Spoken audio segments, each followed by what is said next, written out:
საღამომშვიდობის მე დათა გვასალია ვარ, პირდაპირ ეთერშია კვირის პოსტი. საქართველოს კათოლიკოს პატრიარქი ილია მეორის მიერ 12 წლის წინ დამკვიდრებული ტრადიცია გრძელდება. 17 მაისს საქართველოში ოჯახის სიწმინდისა და მშობლების პატივისცემის დღე აღინიშნება. წელს ოჯახის სიწმინდის დღე განსაკუთრებული, სევდანარევი ემოციითაა სავსე. საქართველო ამ თარიღს პირველად ხვდება ილია მეორის გარეშე. თუმცა ამავე დროს ქვეყნისა და ერისთვის წლევანდელ 17 მაისს განსაკუთრებული და ისტორიული დატვირთვაც აქვს. ახლა დახსაყდრებულმა კათოლიკოს პატრიარქმა შიო მესამემ სწორედ ოჯახის სიწმინდის დღეს აღავლინა თავისი პირველი სადღესასწაულო წირვა. სამების საკათედრო ტაძარში გამართულ ამ ისტორიულ ლიტურგიას ადგილობრივი ეკლესიების და საზღვარგარეთიდან მოწვეული სასულიერო დელეგაციების სამღვდელოება, სამონაზვნო დასი, ხელისუფლების პირველი პირები და მრავალათასიანი მრევლი დაესწრო. ოჯახის სიწმინდის დღის აღნიშვნა და ახლა დახსაყდრებული პატრიარქის ლოცვა კურთხევა მკაფიო დასტურია იმისა, რომ უწმინდესის და უნეტარესის სრულიად საქართველოს პატრიარქი შიო მესამე ურყევად აგრძელებს ილია მეორის გზასა და მემკვიდრეობას. ეს არის გზა, რომელიც ქართული ოჯახის სიძლიერეს ეფუძნება, რადგან მტკიცე ოჯახი თავის მხრივ ძლიერი და ერთიანი სახელმწიფოს მთავარი საძირკველია. სამების საკათედრო ტაძარში მრევლს ქადაგებით მიმართა სრულიად საქართველოს კათოლიკოს პატრიარქმა, უწმინდესმა და უნეტარესმა შიო მესამემ, რომელმაც ოჯახის მნიშვნელობაზე იქადაგა. ჩემი კოლეგა სალომე გობრონიძე ესწრებოდა სადღესასწაულო წირვას სამების საპატრიარქო ტაძარში, რომელიც პირდაპირ ეთერში შემოგვიერთდება.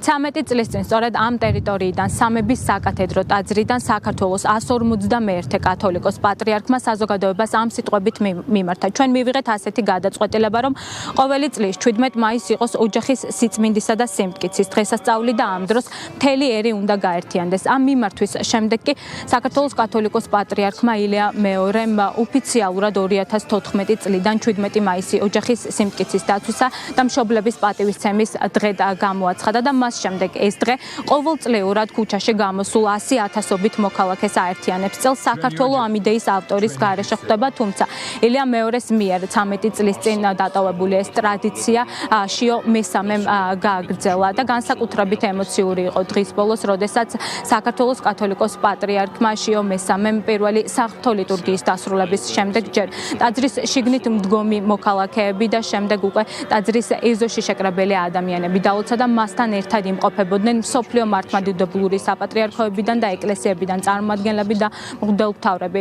პატრიარქმა დღის ბოლოს სამების ეზოშიც დღევანდელ დღესთან დაკავშირებით საზეიმო წირვა აღასრულა, რომლის დასრულების შემდეგაც მოქალაქეებს ქადაგებით მიმართა. პატრიარქმა დემოგრაფიული გამოწვევები და გარედან თავს მოხვეული მავნე და ხელოვნური გენდერული იდეოლოგიები მთავარ საფრთხეებად დაასახელა და ამ გამოწვევასთან საბრძოლველად რეალური ეროვნული ტრადიციების და ოჯახური ფასეულობების ირგვლივ ქართველი ერის ერთიანობას გაუსვა ხაზი. უწმინდესის თქმით, მნიშვნელოვანია ყველამ კარგად გაიაზროს დღევანდელი დღის მნიშვნელობა, რადგან ოჯახის სიმტკიცე პირდაპირ არის დაკავშირებული სახელმწიფოებრივ სიმტკიცესთან და რომ თითოეული მოქალაქის პირდაპირ პასუხისმგებლობაა დაიცვას ქვეყნის იდენტობა.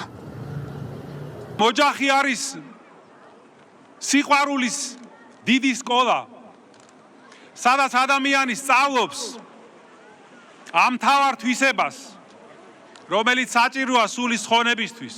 ეს არის თავგანწირული სიყვარული. და ამას სწავლობს და ითვისებს არა როგორც მხოლოდ გრძნობას თუ ემოციას, არამედ პირველ რიგში როგორც სულიერ თვისებას, რადგან სახარებისეული ქრისტიანული სიყვარული არის პირველ რიგში თვისება,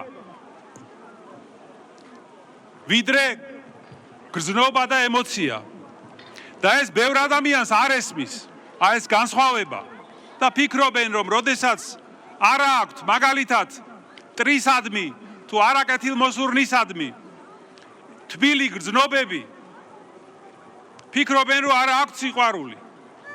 იმიტომ რომ არ იციან ეს განსხვავება, რომ ქრისტიანული სიყვარული პირველ რიგში გულისხმობს სულიერ თვისებას. და შეიძლება ითქვას, რომ ადამიანი ბავშვობიდანვე ღმერთთან შეიძლება მივიდეს მხოლოდ ნორმალურ, კარგ ქრისტიანულ ოჯახში. ადამიანი ხედავს, როგორ ეპყრობა მამა დედას, დედა მამას, როგორი ურთიერთობაა მშობლებს შორის. და ნელ-ნელა სწავლობს აი ამ თავგანწირულ სიყვარულს. Რა თქმა უნდა, ჭაბუკობის ასაკში ვერ მოვთხოვთ ჩვენ ამას ადამიანს, ამ თვისებას. მაგრამ დროთა განმავლობაში ის გადის ამ სკოლას, მოთმინების, თამდაბლობის, დათმობის, სულგრძელების, კეთილშობილების, სიმამაცის. აი ესეთ ბედნიერ ოჯახში. თუ ოჯახში ტრიალებს ძიმე ცოდვა, ისეთი როგორიც არის აბორტი მაგალითად. მაშინ რა თქმა უნდა ასეთ საფუძველზე ვერანაირ ბედნიერებას ვერ ააშენებს ოჯახი. და განწირულია ასეთი ოჯახი.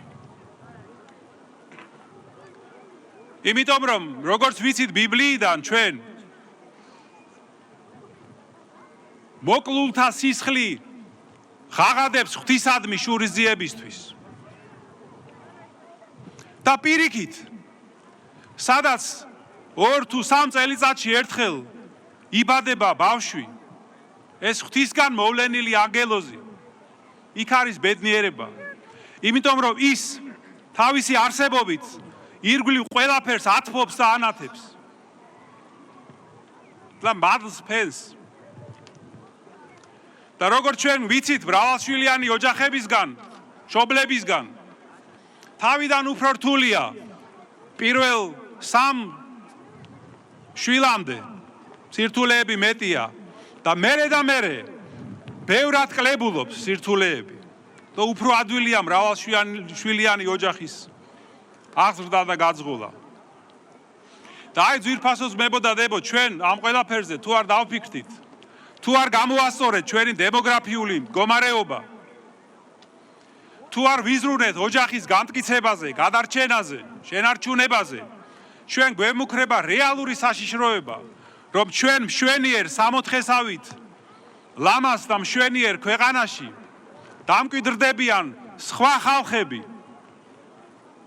ჩვენთან ერთად, რომლებსაც უყვართ ბავშვები, რომლებიც არ იშორებენ შვილებს და რომლებიც იცავენ თავიანთ რელიგიას, მოგცეს მადლი უფალმა, რომ ვიზრუნოთ, ვიშრობოთ, ვიღვაწოთ ოჯახის გადარჩენისთვის, ოჯახური ღირებულებების დაცვისთვის, რომ ვიქონიოთ ისეთი კანონმდებლობა, რომელიც დაიცავს ოჯახს, ჩვენს ხალხს მავნე გენდერული თეორიებისგან, იდეოლოგიისგან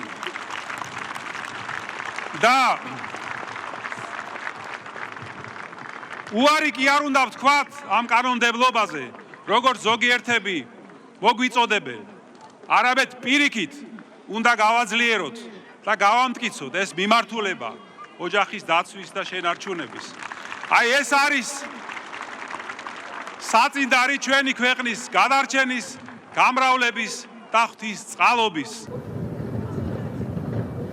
ოჯახის სიწმინდისა და მშობლების პატივისცემის დღესასწაულთან დაკავშირებით დღეს დილიდან სამების საკათედრო ტაძარში საქართველოს კათოლიკოს პატრიარქმა შიო მესამემ საღვთო ლიტურგია აღასრულა და ეს იყო მისი როგორც პატრიარქის პირველი წირვა, რომელსაც აქ ადგილზე ესწრებოდნენ მსოფლიოს მართლმადიდებლური საპატრიარქოებიდან და ეკლესიებიდან წარმომადგენლები, მათ შორის სამებაში იმყოფებოდა მსოფლიოს საპატრიარქოს ოფიციალური დელეგაცია, რომლებაც პირადად მიულოცეს შიო მესამეს პატრიარქად არჩევა და სიტყვით გამოსვლის დროს ვრცლად ისაუბრეს ქართველი ერის მრავალსაუკუნოვან ქრისტიანულ ფასეულობებზე. ხაზგასმით აღნიშნეს ისიც, რომ მსოფლიო მართლმადიდებლურ ეკლესიებს შორის ოჯახის სიმტკიცის დაცვის მიმართულებით ქართულ ეკლესიას გადადგმული კონკრეტული ნაბიჯებით განსაკუთრებით დიდი როლი აქვს. გულითადად გილოცავთ ჩეხეთის მიწებისა და სლოვაკეთის მართლმადიდებელი ეკლესიის სახელით თქვენს აღსაყდრებას საქართველოს მართლმადიდებელი ეკლესიის კათოლიკოს პატრიარქის მსახურებაში. თქვენი პატრიარქად არჩევა უდავოდ არის ღვთისგანგების გამოვლინება და ამავე დროს იმ უდიდესი პასუხისმგებლობის აღიარება, რომელსაც წინამძღვრის ჯვრის ძიedwa ჰქვია. ქართველი ხალხი მრავალი საუკუნის განმავლობაში არაერთ გამოწვევასა და ტანჯვას გადიოდა, რაც ნათლად მეტყველებს მის გმირობასა და ქრისტიანული რწმენისადმი ერთგულებაზე. მთელი გულით ვლოცულობ და გისურვებთ, რომ ყოვლის მოწყალე უფალმა მოგანიჭოთ ძალა, სიმშვიდე, სულიერი სიბრძნე და ჯანმრთელობა, რათა დაუღალავად და მოთმინებით ატაროთ თქვენი ხალხი წმინდა წერილის გზით, რომელიც ღმერთმა გვიან დერძა. თქვენი არჩევა და აღსაყდრება მოხდა მას შემდეგ, რაც მარადისობას შეუერთდა თქვენი საყვარელი სულიერი მამა, უწმინდესი პატრიარქი ილია მეორე, რომელმაც როგორც დიდმა წინასწარმეტყველმა ელიამ, როდესაც ცეცხლოვანი ეტლით ზეცა დამაღლდა, თავისი ხალენი დაუტოვა თავის მოწაფესა და სულიერ შვილს ელისეს. ასევე მან განსვენებულმა პატრიარქმა ილია მეორემ თქვენ გიბოძათ თავისი საპატრიარქო მანტია და კვერთხი, რათა დამწყსოთ სამწყსო, რომელიც ეკლესიამ თქვენს მზრუნველობას მიანდო.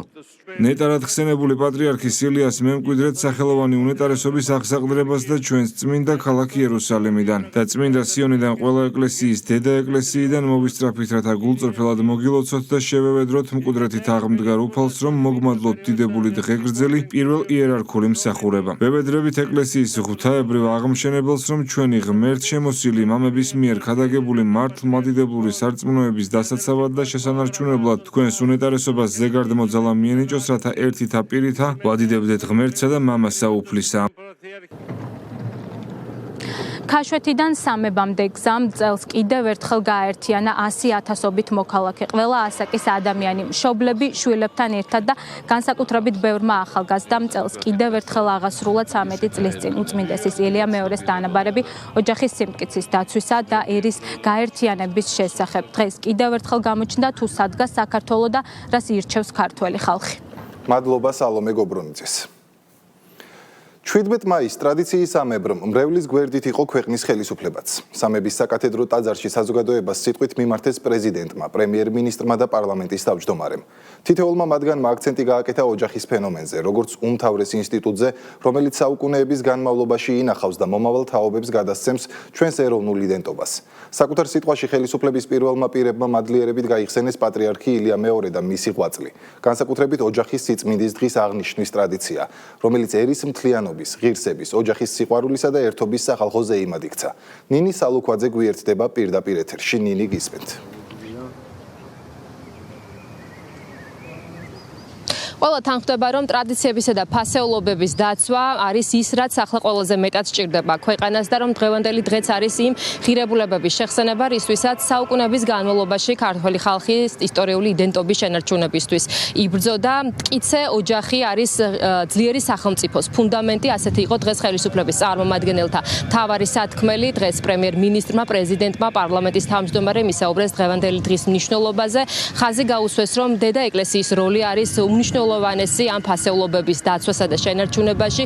ისაუბრეს ასევე სრულიად საქართველოს კათოლიკოს პატრიარქის ილია მეორის როლზე, მის ღვაწლზე და იმ მემკვიდრეობაზე, რომელსაც ახლა უკვე ღირსეულად აგრძელებს ახლად არჩეული პატრიარქი შიო მესამე. ოჯახი უპირველესად ზნეობრივი სკოლაა, რომელიც ჩვენს უნიკალურ კულტურას, სახელმწიფოებრივ ცნობიერებასა და ეროვნულ იდენტობას ინახავს. საქართველოს წარსული მოწმობს, რომ ქვეყნის გადარჩენის ბედი არა მხოლოდ ბრძოლის ველზე, არამედ ხშირად ქართულ ოჯახში წყდებოდა. როდესაც ომიანობის დროს ჩვენი სახელმწიფოებრიობა და ეკლესია დარტყმის ქვეშ აღმოჩნდებოდა, ოჯახურ კერაში იწრთობოდა ჩვენი ენა, ტრადიციები, მტკიცდებოდა სარწმუნოება, სამშობლო სიყვარული და თავისუფლების იდეა თაობებს გადაეცემოდა. ადამიანი სამშობლო სიყვარულს უპირველეს ყოვლისა ოჯახში, მშობლიურ კერასთან ეზიარება. ქართულ ხალხურ ტრადიციაში დედის ლოცვა, მამის დარიგება და წინაპართა ხსოვნა მუდამ იყო ის უხილავი ძალა, რომელიც ადამიანს სწორგზაზე აყენებდა. როგორც ჩვენს წინაპრებს, დღეს ჩვენს ღრმად გვწამს, რომ მორალურად მტკიცე ოჯახი ძლიერი სახელმწიფოს საწინდარია. ამ უმნიშვნელოვანესი ფასეულობის დაცვასა და შენარჩუნებაში უდიდესია ჩვენი დედა ეკლესიის როლი. დღეს, როდესაც ოჯახის სიწმინდეზე ვსაუბრობთ, შეუძლებელია უდიდესი მადლიერებით არ გავიხსენოთ სრულიად საქართველოს კათოლიკოს პატრიარქის, უწმინდესის და უნეტარესის ილია მეორის ეპოქალური მემკვიდრეობა. სწორედ მისი ინიციატივით დაწესდა ოჯახის სიწმინდისა და მშობლების პატივისცემის დღე. მისმა უწმინდესობამ ქვეყნისთვის უმძიმეს პერიოდში იტვირთა ერის სულიერი მამობა. განუზომელია მისი ღვაწლი დემოგრაფიის მხარდაჭერის საქმეში. 17 საუკუნის წინ ქრისტიანობა იქცა ჩვენი ქვეყნის თვითყოფადობის და იდენტობის ერთ-ერთ უმთავრეს საყრდენად, რომელმაც განსაზღვრა ჩვენი უნიკალური კულტურა და ჩვენი ფასეულობები. სწორედ ამ კულტურისა და ფასეულობების საფუძველზე 17 მაისი გამოცხადდა ოჯახის სიწმინდისა და მშობლების პატივისცემის დღედ. წელს პირველად აღნიშნავთ ამ დღეს უწმინდესი და უნეტარესი ილია მეორის გარეშე. 17 მაისი ჩვენთვის განსაკუთრებით ძვირფასია იმის გამოც, რომ ეს დღესასწაული ჩვენი უსაყვარლესი პატრიარქის დაწესებულია. ჩვენ ცნობიერებაში ნახევარი საუკუნის მანძილზე ილია მეორეში იყო განსხეულებული ყველა ის ფასეულობა, რომელსაც ქრისტიანობა და მართლმადიდებლობა მოიაზრებს. ჩვენი სულიერი მამის უწმინდესი და უნეტარესი ილია მეორის გარდაცვალებამ თითოეულ ჩვენგანს განსაკუთრებული სიმძაფრით გაგვააზრებინა ქრისტიანობის სიყვარულისა და ერთიანობის მნიშვნელობა. მადლობა უწმინდესსა და უნეტარეს უდიდესი ღვაწლისთვის, რომელიც კიდევ დიდხანს გაუნათებს გზას ჩვენს ქვეყანას ქრისტიანული ფასეულობებისა და ტრადიციების დაცვის გზაზე. წლევანდელი 17 მაისი განსაკუთრებულია იმითაც, რომ დღეს პირველად აღავლინა საზეიმრო მოწირვა უწმინდესმა და უნეტარესმა შიო მესამემ, რომელიც საქართველოს კათოლიკოს პატრიარქად გამოირჩა უფლისნებით, ილია მეორის ანდერძით და წმინდა სინოდის თანადგომით. უფლის მფარველობით და პატრიარქის სულიერი წინამძღოლობით ჩვენ მტკიცედ დავიცავთ ქრისტიანობას, მართლმადიდებლობას და ყველა იმ ფასეულობას, რომელიც ქართველი ერის არსსა და შინაარსს ქმნის. ქრისტიანობამ ქართველ ხალხს მისცა ის სულიერი ღერძი, რომელმაც საუკუნეთა განმავლობაში გაგვაერთიანა, გაგვაძლიერა და გადაგვარჩინა. სწორედ ქრისტიანულმა ფასეულობებმა ჩამოაყალიბა ქართული ოჯახის მოდელი, რომელიც დაფუძნებულია ურთიერთპატივისცემაზე, სიყვარულზე, თანადგომასა და პასუხისმგებლობაზე. ოჯახი, სადაც იზრდება მომავალი თაობა, სადაც ბავშვი პირველად სწავლობს რა არის სამშობლო, რა არის სიკეთე, ღირსება, შრომა და ერთმანეთის პატივისცემა. დღეს, როდესაც მსოფლიო მრავალი გამოწვევის წინაშე დგას, განსაკუთრებით მნიშვნელოვანია დავიცვათ ის ფასეულობები, რომლებმაც აქამდე მოგვიყვანა. სახელმწიფო ძლიერია მაშინ, როდესაც საზოგადოება საკუთარ ფესვებს უფრთხილდება, როდესაც ოჯახი რჩება საზოგადოების მთავარ საყრდენად, როდესაც ტრადიცია და თანამედროვეობა ერთმანეთს კი არ ებრძვის, არამედ ავსებს. ქართული ოჯახი ყოველთვის იყო არა მხოლოდ სოციალური ერთეული, არამედ ეროვნული გადარჩენის ინსტიტუტი. სწორედ ოჯახმა გადაარჩინა ქართული ენა, ქართული სიმღერა, ტრადიციები, ქრისტიანული რწმენა და ეროვნული მეხსიერება. ქართული ოცნების ლიდერები ამბობენ, რომ ეროვნული ფასეულობებისთვის ბრძოლას ხელისუფლება გააგრძელებს და რომ სახელმწიფო ერთიანი ეროვნული ინტერესების დაცვისთვის ყველაფერს გააკეთებს. მადლობა, ეს იყო ნინი სალუქვაძე. ეკლესია, ხელისუფლება და საზოგადოება ოჯახის სიწმინდის დღემ საქართველოში წელსაც ყველა გააერთიანა. წლებთან ერთად 17 მაისმა ოჯახის სიწმინდისა და მშობლების პატივისცემასთან ერთად ბევრად ღრმა ეროვნული დატვირთვა შეიძინა. ეს გახდა დღე, როდესაც უამრავი ადამიანი ერთად გამოდის მამულის ენისა და სარწმუნოების, ჩვენი იდენტობისა და ღირსების დასაცავად. ტრადიცია არც წელს დაირღვა. 100,000-ობით მოქალაქე სასულიერო პირებთან და ხელისუფლების წარმომადგენლებთან ერთად ქაშვეთის წმინდა გიორგის ტაძართან შეიკრიბა. დედაქალაქის მთავარ გამზირზე ჯვრებით, ხატებითა და დროშებით სამების საკათედრო ტაძრისკენ დაძრული მსვლელობა მართლაც შთამბეჭდავი სანახავი იყო. ეს ერთობა აჩვენებს, რომ დღეს ჩვენი ერის ფუნდამენტურ ტრიადას, მამულს, ენასა და სარწმუნოებას ორგანულად შეერწყა ილია მეორის მიერ ნაანდერძევი, ღმერთი სამშობლო ადამიანი. სწორედ ეს არის ის ღირებულებითი ღერძი, რაც ქართველი ხალხის იდენტობას განსაზღვრავს. და ამ იდენტობის პირველ წყარო და საწყისი სწორედ ოჯახია. ადგილი, სადაც ადამიანი პირველად სწავლობს სიყვარულს, ერთგულებასა და თავგანწირვას. როგორ აღინიშნა ოჯახის სიწმინდის დღე დედაქალაქში, ვცლად ჩვენს სიუჟეტში. ვიდრე ილია მეორის დამკვიდრებული ტრადიციის შესაბამისად ერთი იდეის გარშემო გაერთიანებული ქართველიერი ერთობას კიდევ ერთხელ აჩვენებდა მანამდე. მოვლენათა ეპიცენტრი სამების ტაძარი იყო, სადაც დილიდან შეკრებილი მრევლი ქვეყნის 152 პატრიარქის პირველ წირვას ელოდა. მას შემდეგ, რაც შიო მესამე საპატრიარქოს შესამოსელით შეიმოსა, კათოლიკოს პატრიარქის რანგში პირველი სადღესასწაულო ლიტურგია აღავლინა. მსახურებას პატრიარქის აღსაყდრებასთან დაკავშირებით ჩამოსული სოფლიო მართლმადიდებელი ეკლესიის დელეგაციები და მაღალი რანგის სასულიერო პირები ესწრებოდნენ. სამების ტაძარში იმყოფებოდნენ ხელისუფლების წარმომადგენლები. პირველი ლიტურგიის დროს უწმინდესმა და უნეტარესმა სამწყსო ღვთაებრივი სიტყვით დალოცა.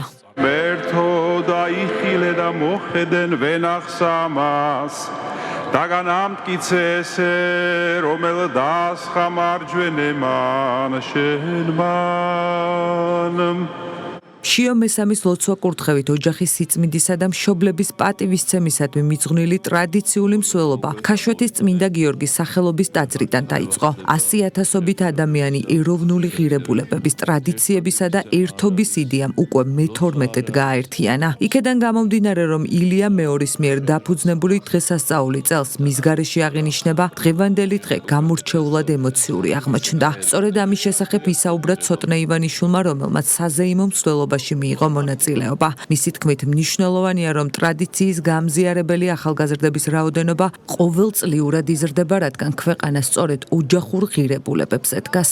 მშობლებისადმი პატივისცემა კი უდიდესი ღირსების გამოხატულებაა. გილოცავ დღევანდელ დღეს სრულიად საქართველოს თქვენს პირადად გილოცავთ თვალს და ეს არის პირველ რიგში ვიტყოდი, რომ წელს მგონია, რომ ყველასთვის გამორჩეულად ემოციური არის დღევანდელი დღე, რადგან პირველად ხვდებით მას მისი დამფუძნებლის პატრიარქი ილია მეორის გარეშე და ჩემი აზრით ძალიან ბედნიერი არის მართლმადიდებელი ეკლესიის მრევლი, რომ ძალიან ღირსეული გამგრძელებელი გვყავს პატრიარქი შიო მესამის სახით და ცხადია, რომ აქედან გამომდინარე განსაკუთრებულად ემოციური არის დღევანდელი დღე. რაც შეეხება ამ დღის მნიშვნელობას, ცხადია, რომ ოჯახურ ღირებულებებზე დგას ჩვენი საყვარელი სამშობლო, მშობლებისადმი პატივისცემა კი გამოხატულობაა თავისთავად უდიდესი მორალის და ღირსების და მე ძალიან მიხარია, რომ მეტი და მეტი ახალგაზრდა განსაკუთრებით დღევანდელ დღეს გამოდის და გვერდში უდგას ასე ვთქვათ ამ იდეას და გამოხატავს ამითი მშობლებისადმი პატივისცემას. ოჯახის სიწმინდის დღისადმი მიძღვნილ საყოველთაო მსვლელობაში ცოტნე ივანიშვილმა მონაწილეობა ქართული ოცნების ახალგაზრდული ორგანიზაციის წევრებთან ერთად მიიღო. მსვლელობის მონაწილეების თქმით, დღეს ახალგაზრდებმა კიდევ ერთხელ გააკეთეს მკაფიო განაცხადი, რაც ნიშნავს მათთვის ოჯახური ღირებულებები და სარწმუნოება. ქართული ოცნების ახალგაზრდული ორგანიზაცია სწორედ ამ იდეებზე და ამ სულისკვეთებაზე დგას, რომ ჩვენი ოჯახები თუ იქნება ძლიერი, რა თქმა უნდა, ჩვენი ქვეყანა, ჩვენი სახელმწიფო ძლიერი იქნება და დღევანდელი დღეს ნათელი მაგალითია, რომ უამრავი ახალგაზრდა შეიკრიბა იმისთვის, რომ დღევანდელი დღე ერთად ვიზეიმოთ და ერთად აღვნიშნოთ. მნიშვნელოვანი დღეა თითოეული ქართველის და საქართველოს ისტორიაში, გამომდინარე იქედან, რომ ძლიერი ოჯახებზე და ძლიერ ადამიანებზე არის დაფუძნებული ძლიერი სახელმწიფო, ამიტომაც განსაკუთრებულად სასიხარულოა, რომ დღეს აქ ჩვენ თითოეულ ახალგაზრდას ხედავთ, რაც ნიშნავს იმას, რომ საქართველოს ექნება ღირსეული მომავალი, რომელიც არის ტრადიციულ ოჯახებზე დაფუძნებული. და რომ ჩვენს საზოგადოებას უსურო ძლიერი, მენტალურად ძლიერი ოჯახი, სულიერად ძლიერი ოჯახი, მატერიალურად ძლიერი ოჯახი, უსურო ბედნიერება, წინსვლა და წარმატებები და უსურო ერთობა და ჩვენი ქვეყნის გამარჯვება. ქართველ ერს გამორჩეული დღესასწაული მიულოცეს ხელისუფლების წარმომადგენლებმა, რომლებმაც საზეიმო მსვლელობაში ოჯახებთან ერთად მიიღეს მონაწილეობა. ისაუბრეს იმის შესახებ, თუ რა განსაკუთრებული მნიშვნელობა აქვს ქართველი ერისთვის რწმენას, იდენტობას, სიწმინდეს, ოჯახურ ღირებულებებსა და ტრადიციებს. ხედავთ თუ რა რაოდენობის ხალხია გამოსული და არის კიდევ ერთი დასტური იმისა, თუ რამდენად მნიშვნელოვანია ქართველისთვის ოჯახის ინსტიტუტი. ბოლო წლების განმავლობაში სამწუხაროდ უნდა ითქვას, რომ მიმდინარეობდა შეტევა აღნიშნული მიმართულებით საპატრიარქოზე, ჩვენ სარწმუნოებაზე.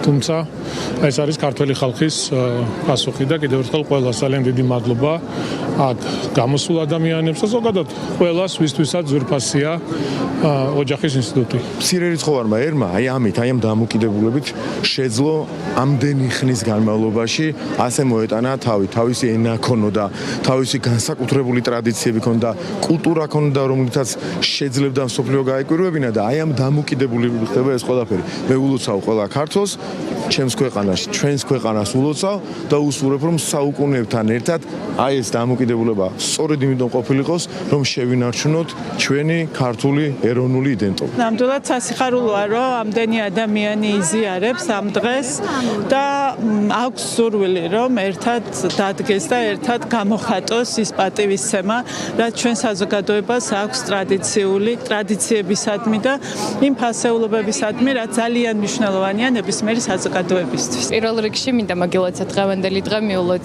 ჩვენი ქვეყნის მოქალაქეებს, ძალიან მნიშვნელოვანი დღეა ჩვენი ქვეყნისთვის.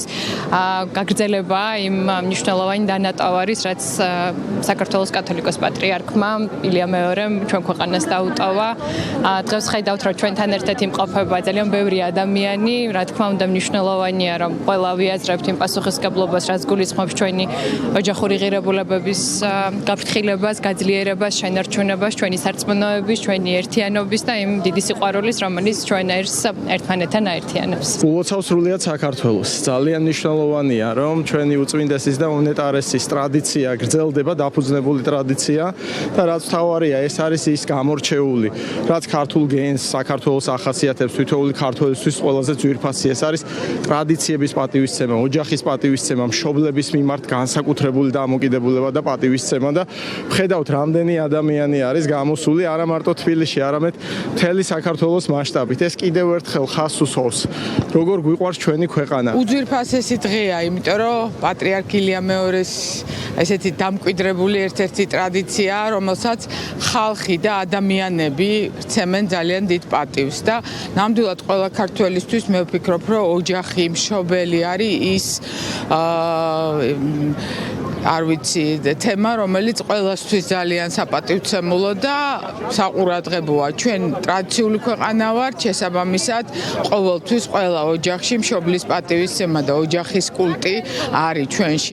საყოველთაო მცდელობაში მონაწილეობა მიიღეს საკანონმდებლო ორგანოს წარმომადგენლებმა, რომლებმაც დღევანდელი დღის მნიშვნელობაზე ისაუბრეს. ულოცავს სრულიად საქართველოს და დღეს ეს ზღვა ხალხი, რომელიც გამოვიდა სიყვარულით, გამოვიდა ერთობით, ერთიანობით, კიდევ ერთხელ აჩვენებს თელ ქვეყანას და თელ სოფლიოს სად დგას საქართველო, რა ფასეულობების გვერდში დგას საქართველო და რას თითავს ჩვენი ქვეყნისთვის სარწმუნოება, ოჯახი და ჩვენი იდენტობა, ჩვენი ტრადიცია და ჩვენი ისტორია. ეროვნული დღესასწაულია ქრისტიანებისთვის რასაკვირველია, ყველასთვის, ვისაც ეს ქვეყანა უყვარს, დიდის და პატარის დღესასწაულია, ჩვენი ოჯახების დღესასწაულია და ვფიქრობ, ამავე დროს ეს მანიფესტაციაა ერთობის, სიძლიერის, თვითყოფადობის დემონსტრირების და გაუმარჯოს ჩვენ ქვეყანას, ჩვენ საქართველოს, ჩვენ სამშობლოს. უაღრესად მნიშვნელოვანი დღეა და ეს არის დღე, როდესაც ქართველები, საქართველოს მოსახლეობა ერთიანდება მთავარი ღირებულების გარშემო, რომელიც არის ოჯახი და ოჯახის სიწმინდე. ილია მეორის მიერ დაწესებული ტრადიცია გრძელდება და დღესაც მთელი ქვეყნის მასშტაბით როგორც დედაქალაქში, ასევე მთელ ქვეყანაში 10,000-ობით ადამიანი შეიკრიბება, ვისაც კიდევ ერთხელ დავადასტუროთ ჩვენი იდენტობა, ჩვენი ქრისტიანული ღირებულებები და ყველაზე მთავარი ღირებულება ოჯახის სიწმინდე, რომელიც ნებისმიერი ქართველთვის არის ძალიან მნიშვნელოვანი. ეს ტრადიცია უნდა გაგრძელდეს ძალიან დიდხანს. ფაქტობრივად ეს გახდა ერთგვარი სახე ჩვენი ერისა, თუ რა არის ის მართლაც უმთავრესი ჭეშმარიტი ღირებულებები, რომელიც ჩვენ გვაერთიანებს. ეს არის რა თქმა უნდა ოჯახი, ოჯახის სიწმინდე და ეს არის ის ერთგვარი მემკვიდრეობა, რომელიც მათ შორის ჩვენ გვერგოთ და გვთვალწილად უმწვიდესი და უნეტარესისგან. ქაშვეთის ტაძრიდან სამების საპატრიარქო ტაძრამდე გზა მრევლთან ერთად გაიარეს სასულიერო პირებმა, რომლებმაც აღნიშნეს, რომ განსაკუთრებით სასიხარულოა, როდესაც ილია მეორეს დატოვებულ ძვირფას ტრადიციას შიო მესამე ღირსეულად აგრძელებს. ვიხარია ჩვენ და ბედნიერები ვართ, რომ დღეს აი უკვე ყავს ახალი პატრიარქი ჩვენი ძვირფასი შიო მესამე, რომელიც აგრძელებს მისი უწმინდესობა ილია მეორის დაწყებულ ამ ძვირფას ტრადიციას, აი ამ დღესასწაულს, რომელიც დაწესებულია და აი ცემლის გარეშე არ შეიძლება ამ ყველაფრის ყურება.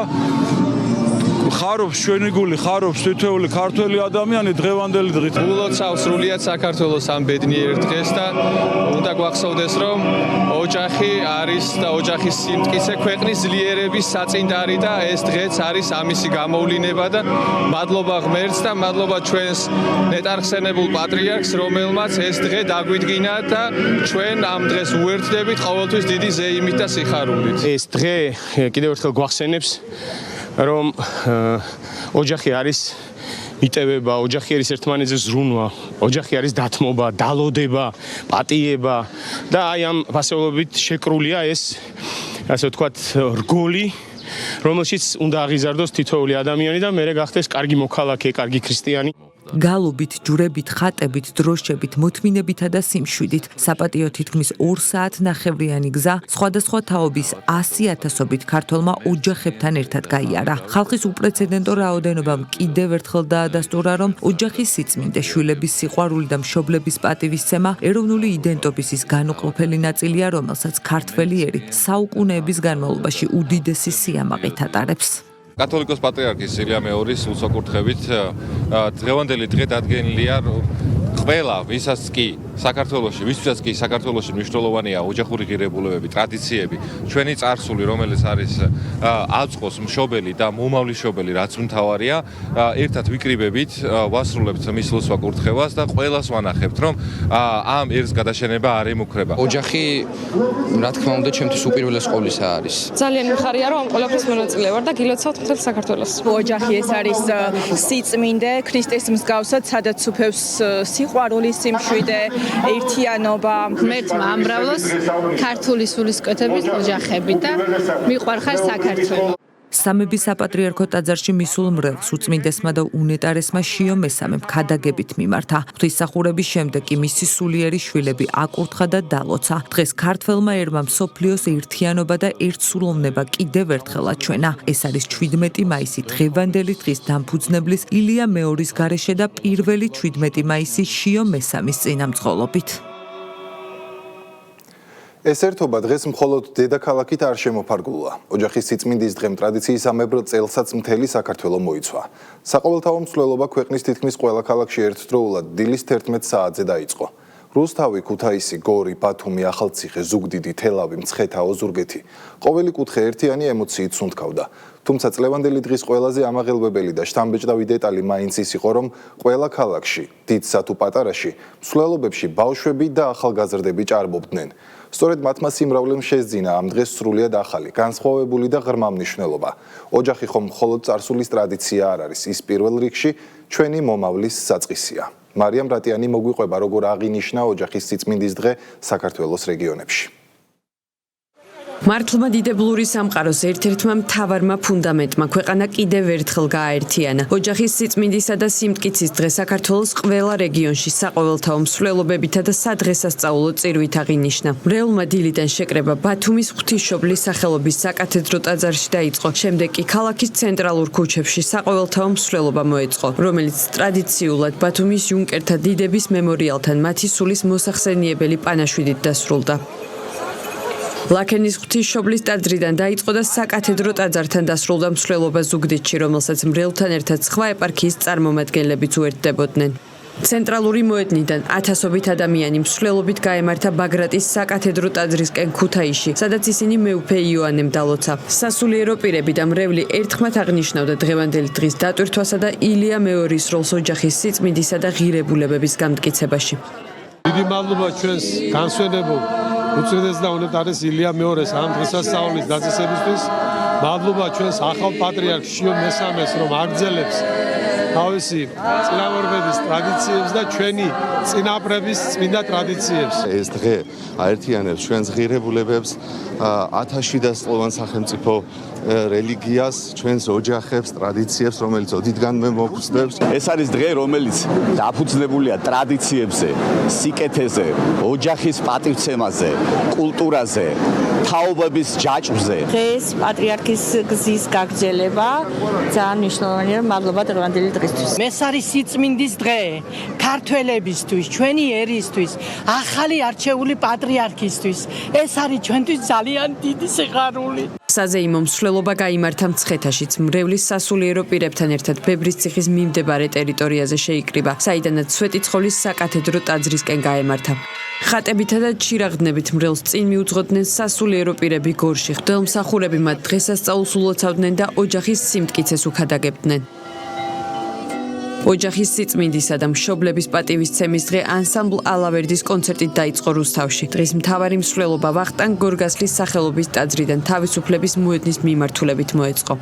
ამსვლელობიდან ყველანი ალბათ უნდა დავბრუნდეთ უკეთესი მამები, უკეთესი დედები, უკეთესი პაპები, ბებიები, შვილები, ნათესავები, მეგობრები და თუ ჩვენ ამას ვიზავთ, მაშინ ისე იგი ეს დღე შედგა. ყველა სულ ოცავ დღევანდელ დღეს ბედნიერი ოჯახები გქონდეს და ოჯახის სიწმინდის დღე მთავარია და გავას დაესწარს ყველა ქართველი. ეს ტრადიცია ალბათ დღეს კიდევ უფრო მნიშვნელოვანია, იმიტომ რომ ჩვენმა უდიდესმა პატრიარქმა ილია მეორემ დაგვიტოვა და უკვე ახალი პატრიარქის უწმინდესის და უნეტარესი შიო მესამის ლოცვა კურთხევით ისევ გავერთიანდით მთელი საქართველო. ოჯახის სიწმინდისა და მშობლების პატივისცემის დღე მასშტაბურად აღნიშნეს კახეთში. რეგიონის ეპარქიებიდან სასულიერო პირებს და მრევლს საქართველოს პარლამენტის წევრები, სახელმწიფო რწმუნებული, კახეთის მხარეში და ადგილობრივი ხელისუფლების წარმომადგენლები შეუერთდნენ. ღონისძიების ფარგლებში დამსწრე საზოგადოებას სიტყვით მიმართეს ალავერდის ეპარქიის ღვთისმსახურებმა და ხაზი დღევანდელი დღის მნიშვნელობას გაუსვეს. ოჯახის სიწმინდისა და მშობლების პატივისცემის დღე ახალციხეშიც აღინიშნა. წირვის დასრულების შემდეგ ღონისძიება გაიმართა და ამაღლების ტაძრის მიმდებარე ტერიტორიიდან შალვა ახალციხელის სახელობის საკათედრო ტაძრამდე საზეიმო მსვლელობა მოეწყო, რომელსაც რეგიონის 6-ვე მუნიციპალიტეტიდან შეკრებილი მოსახლეობა შეუერთდა. კიდევ ერთხელ ხასი ესმევა მთელი ჩვენი ერის ურყევ ნებას. ოჯახის ღირებულებების პატივისცემა და მომავალი ისევე როგორც წინა თაობის ერთობლივი გულით და სულით ახსავსე მსვლელობა ამ მორალური ღირებულებების სადარაჯოზე. შემთხვევითი არ არის რომ ოჯახის ინსტიტუტს და ოჯახის სიწმინდეს ებრძვიან. იმიტომ ებრძვიან რომ ისტორიულად საქართველოში ოჯახური ტრადიცია, სიწმინდე ეს იყო ყოველთვის ის ძალა და საძირკველი, რაზეც იყო საქართველოს სახელმწიფო აგებული და ასე იქნება ყოველთვის. მინდა კიდევ ერთხელ მადლიერება გამოთქვა და მადლობა გადაუხადო ჩვენს უწმინდეს და უნეტარეს ილია მეორეს, რომელმაც ეს დღე დაარსა. ამ დღე ძალიან ბევრი რამ შეცვალა ჩვენს ქვეყანაში, ჩვენს ოჯახებში. ჩვენ ყოველ წელს ამ დღეს ვუერთდებით ჩემი ოჯახით, ჩემი მეუღლით და შვილებით. ყველას გილოცავთ და ყველას გისურვებთ ერთობას და ოჯახის სიმტკიცეს. ოჯახის სიწმინდის დღესთან დაკავშირებით ოზურგეთის ღვთისმშობლის მიძინების სახელობის საკათედრო ტაძარში პარაკლისი აღევლინა, რომლის დასრულების შემდეგ სადღესასწაულო მსვლელობა გაიმართა. მსვლელობას გურიის მხარეში სახელმწიფო რწმუნებული გიორგი ღურჯუმელიძე სასულიერო პირებთან, მოქალაქეებთან, ოზურგეთის, ლანჩხუთისა და ჩოხატაურის ადგილობრივი ხელისუფლების წარმომადგენლებთან ერთად შეუერთდა. სასულიერო პირებმა მრევლს დღეს კიდევ ერთხელ შეახსენეს, რომ ოჯახი მცირე ეკლესია, ანუ სიყვარულის, მშვიდობისა და ზრუნვის ადგილია. კვირის პოსტში რეკლამის დრო არ გადართოთ, მალე დავბრუნდებით. კვირის პოსტი დაბრუნდა პირდაპირ ეთერში. ევროპარლამენტში, იქ სადაც სიტყვის თავისუფლება და განსხვავებული აზრის პატივისცემა ოქროს სტანდარტი უნდა იყოს, ქართული მედიისთვის აკრედიტაციის გაუქმება და სანქციებით მუქარა სხვა არაფერია. თუ არა მცდელობა სივრციდან განიდევნოს ნებისმიერი ალტერნატიული ხედვა, რომელიც ევროკრატიის დადგენილ ნარატივებში არ ჯდება. ფაქტები ადასტურებს, რომ ეს შეზღუდვები თვეების წინ ადგილობრივ რადიკალურ ჯგუფებთან კოორდინაციით მომზადდა, ხოლო წესების დარღვევის მოტივი მხოლოდ შირმაა. ეს ტენდენცია მიანიშნებს იმაზე, რომ მოქმედი ევროპული სტრუქტურები უფრო და უფრო კარგავენ დემოკრატიულ ნიღაბს და ტოტალიტარიზმისთვის დამახასიათებელ მეთოდებს ავლენენ. ცენზურის ეს მოდელი მათ უკვე წარმატებით გამოსცადეს მოლდოვაში. რეალურად რას ემსახურება ქართული მედიის წინააღმდეგ დაწყებული იერიში? ვის ინტერესებში შედის ქვეყანაში საინფორმაციო ვაკუუმი შექმნა და რატომ იქცა ბრიუსელის ბიუროკრატიისთვის სიმართლე ყველაზე დიდ საფრთხედ?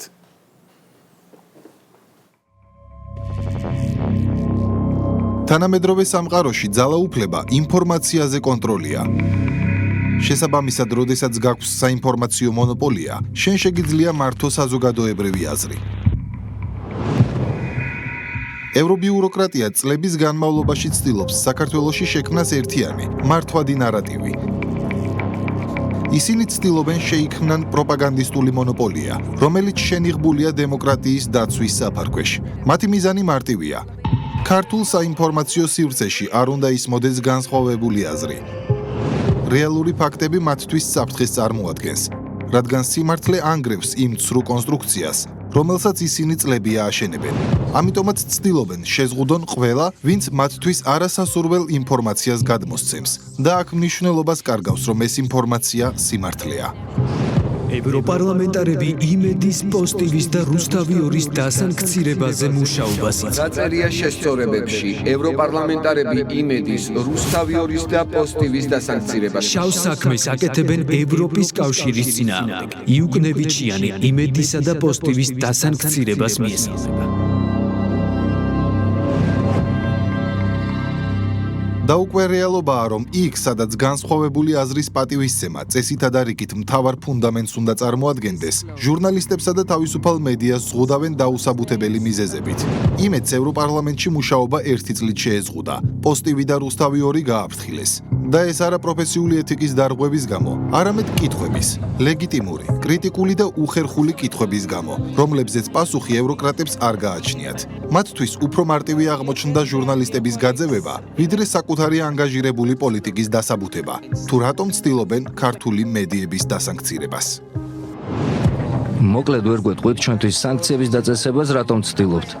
ამ ერთმა მარტივმა კითხვამ წყობიდან გამოიყვანა ლანჩისკენ მიმავალი ევროპარლამენტარი, ხოლო მისმა ქცევამ მთლიანად გააშიშვლა კოლექტიური იუკნევიჩიანეების წლების განმავლობაში საქართველოს წინააღმდეგ მოქმედების არსი. ამ მარტივ კითხვაზე პასუხი ისაა, რომ დაკვეთა აქვთ ასეთი, მაგრამ ამას ვერ იტყოდა. ამიტომაც ევროკრატიამ ერთადერთი გამოსავალი მედიის დაბლოკვაში დაინახა. ამ კითხვას ხომ ეგრეთ წოდებული ოპოზიციური მედიები არ დასვამენ. ისინი ხომ ანგაჟირებული ევროკრატების ფერხულში არიან ჩაბმული. ამიტომაც ბრიუსელის ბიუროკრატებს სურთ გააჩუმონ ყველა ის არხი, ვინც ამ პროპაგანდისტულ ფერხულში მონაწილეობაზე უარი თქვა. და როგორც ვახსენეთ, იმედი მათთვის ერთადერთი სამიზნე არ ყოფილა.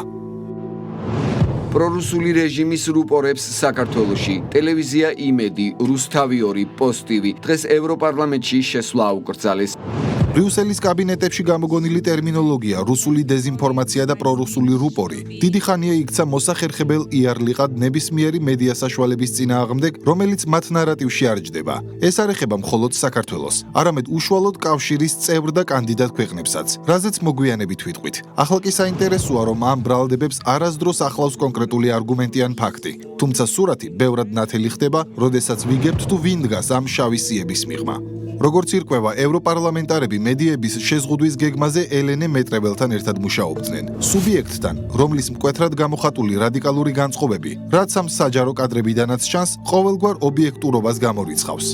მეტრეველი, რომლისთვისაც განსხვავებული აზრის მქონე ტელევიზიების დაზიანება პირად ინტერესს წარმოადგენს, თავადვე ადასტურებს საკუთარ როლს ამ პროცესში. პირად გამარჯვებად მიმაჩნია ეს მიღწევა. ჩვენმა ყოველდღიურმა მუშაობამ შედეგი გამოიღო. ბრძოლას ყოველთვის აქვს აზრი. მაგრამ მეტრეველი მხოლოდ მორიგი ინსტრუმენტია, პატარა ჭანჭიკი გაცილებით დიდ მანქანაში. ის საინტერესოა მხოლოდ იმიტომ, რომ სწორედ მისი აღიარება გვამცნობს მთავარს. ჟურნალისტის მიერ დასმული უხერხული კითხვა იუკნევიჩიანესთვის მხოლოდ საბაბი იყო. რეპრესიული მანქანა ბევრად უფრო ადრე ამუშავდა. ევროკრატიას გადაწყვეტილი ჰქონდა კრიტიკული არხების გაჩუმება მანამ, სანამ იმედის ჟურნალისტი მათ დერეფანში მარტივ კითხვას დაუსვამდა. ამ თემაზე მუშაობა დაახლოებით 5 თვის წინ დავიწყეთ, როდესაც ევროპარლამენტარ ქშიშტოფ ბრეიზას ოფისიდან ევროკომისიას, ევროპარლამენტსა და ევროპარლამენტის პრეზიდენტის ადმინისტრაციას მივმართეთ.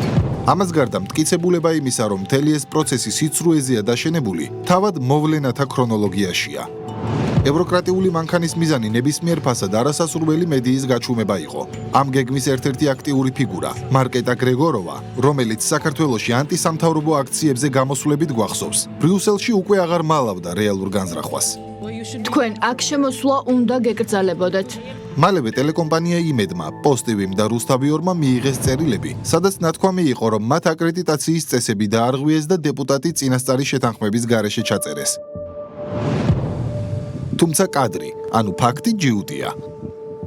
უწყვეტ ვიდეო მასალაში ნათლად ჩანს, როგორ მოდის თავად მარკეტა გრეგოროვა ჟურნალისტებისთვის განკუთვნილ სპეციალურ სივრცესთან. თავისი ნებით ჩერდება. ისმენს კითხვებს, თუმცა კითხვები არ მოსწონს და მიდის. ასე რომ, როდესაც ევროდეპუტატი თავადვე მოდის მედიასთან, ხოლო შემდეგ მედიას წესების დარღვევაში ადანაშაულებს, ცხადია, რომ მიზეზი არა ეთიკა, არამედ იმ საინფორმაციო მონოპოლიის დაცვაა, რომლის რღვევაც ასე აშინებთ. ვითხოვდით მათი აკრედიტაციის გადახედვას, რადგან არსებობს მათ მიერ გაშუქებული სიუჟეტებიდან კონკრეტული მტკიცებულებები, სადაც ისინი ავრცელებენ დეზინფორმაციას, ეწევიან პროპაგანდას და თავს ესხმიან ევროკავშირის წარმომადგენლებს.